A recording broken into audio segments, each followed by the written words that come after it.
Foreign policy has long been a tightrope walk for Pakistan, with Asia being one of the most strategically contested areas on the planet. A superpower confrontation in the region has brought challenges and opportunities for Islamabad. And amid the global economic fallout arising from the war in Ukraine, the South Asian nation is now grappling with domestic challenges, including political instability, unrest, and a stagnant economy. As CNA's Dawn Tan spoke about that and much more in an exclusive interview with Pakistani Foreign Minister Bilawal Bhutto Zardari. You mentioned the impact that the war in Ukraine has had on Pakistan and of course the world, and Pakistan has made its position quite clear. It repeats that it has maintained this principled stance towards the war, but it has abstained in terms of voting to condemn the war. There is that distinction, and there have been opinions on that, and immense pressure on Pakistan as well to fall on one side of the fence or the other. My question to you is, can Pakistan continue to uphold what appears to be a neutral stance on a war which continues to inflict such devastation on Ukrainian lives? Pakistan knows devastation. We do, actually. I think that's absolutely right. We do know devastation. A month before the war in Ukraine started, there was another NATO conflict that came to an end, what we called the Forever War in Afghanistan. And I can't tell you how quickly the world's attention shifted. The space for Afghan refugees taken up by Ukrainian refugees, the space for humanitarian assistance for Afghanistan was taken up by humanitarian assistance for Ukraine. And as far as the people of Pakistan are concerned, we are just tired and exhausted of conflict. We're very wary of being drawn in to another forever war.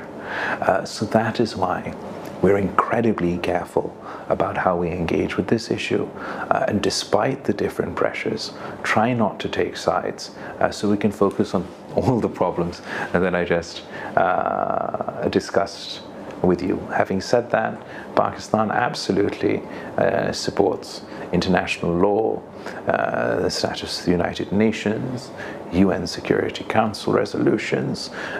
We just wish the very same countries that advocate for this strong stance on United Nations Security Council resolutions and international law within the context of the Russia-Ukraine conflict would remember that same international law when it comes to the question of the people of Kashmir.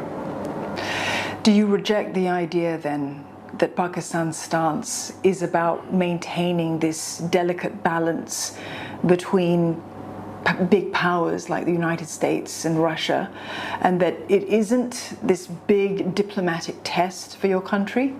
Look, I think to say that it's not a diplomatic test for everyone, it has been, but everybody comes from their own context and their own experience.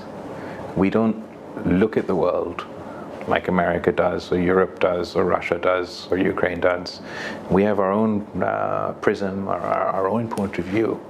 And there's too much misery going on in my own neighborhood for us to be driven to engage with, which is of course a devastating situation being carried out in Ukraine.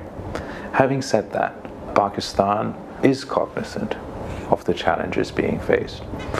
We are an aid receiving country by and large, and two exceptions. There's Afghanistan, and the second is Ukraine, who we have, since the new government has come into place, provided humanitarian assistance to. But again, we're very careful not to get drawn into this conflict, given our own challenges that we face. Pakistan's position as far as the Uyghur community is concerned in the Xinjiang region, in that zone, you will be aware of the UN report that said that China is responsible for human rights abuses there. Pakistan has not been so vocal So when in Mr. Khan's time, there was a host of countries that sent representation over to Pakistan that also included representation from Pakistan that assessed the situation and attested that much of the claims, particularly that we see in the Western media, are highly politicized and taken out of context. So obviously I would derive my information from the same sort of teams that went over at that point in time. As far as the UN report is concerned, I really feel it's counterproductive when the United Nations human rights apparatus is deployed in this biased and political manner. I think it'd be something altogether different if all countries got a human rights report, but I don't remember the last time I read a human rights report about the states of Black Lives Matter in the United States or the challenges that we face in Europe, but there consistently seems to be human rights reports about China and other countries in the naughty list. So you feel that there is bias? I unfortunately feel that the processes are politicized in a way that is counterproductive. Pakistan actually has a standing policy about not supporting country-specific initiatives from the human rights apparatus within the UN. I believe that if we engage in a productive manner, we can address a whole host of concerns vis-a-vis human rights. But are you satisfied, Minister Bhutto, with the constant denials by China of any human rights abuses in the region? I'm pretty satisfied with the fact that more than myself or somebody else, China knows what's going on in their own territory. Look, as far as extremism is concerned, terrorism concerned, we've just gone through the era of the war on terror. We've had reorientation camps, anti-extremism camps that have been deployed in places like Iraq, in places all over the world. And while one can criticize or question the approaches and how things go about it, the only thing I take an issue with is the singling out and what to me feels like the targeting of China. But I also don't find it productive. If I have any concerns, say with a policy of the United States, I find it more productive, rather than lecturing through the media, to talk to them directly that, hey, this Muslim ban that you're pandering about, kind of a bad idea. I wouldn't issue a human rights report on it or think about it, but I would engage with them and hope it's addressed. Similarly, if I were to have any concerns with my neighbor China, I think it'd be more productive for me to bring it up with them rather than talk about you. I'm talking about a theoretical situation before. I'm just saying that this is, I think it's not the most productive way.